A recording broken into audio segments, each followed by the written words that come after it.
ngenono yen wayah dalu pasuryanmu nyikep netraku tepangno iki raja lodaya sang nata kang ngandhang asmara kanggo sliramu pepujanku ingsun bakal nuruti karepmu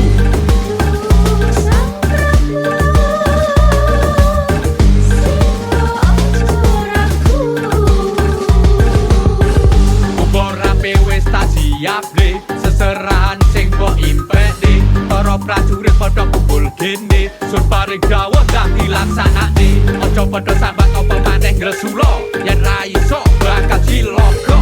Sijine cara enggal wujudno, aja muspro gawe ingsun duka.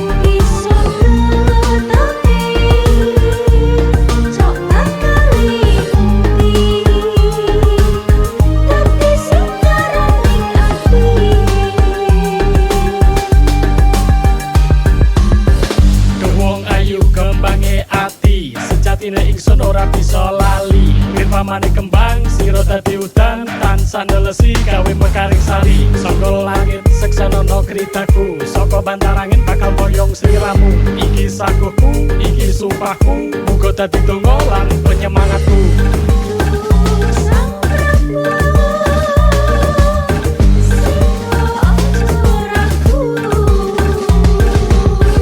Wong ayu ojo selak ing janji penjalukmu bakal tak turuti suguhan seni kang sira enteni sekirapne tekan Kediri turangga satus kang mawarni-warni kewan sirah loro kang bisa nari iringan tetabuhan kang edipeni bakal tak wujudne awit dina iki.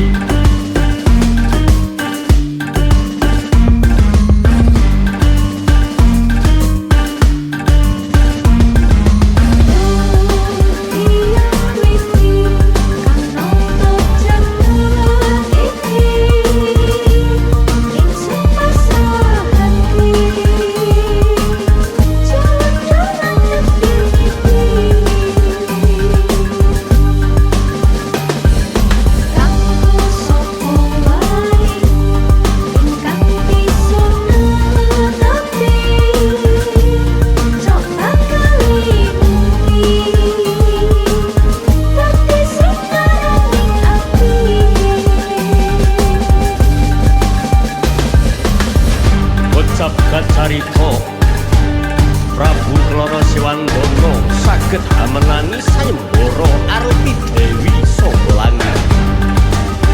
Salajengipun sang Dewi kaboyong jateng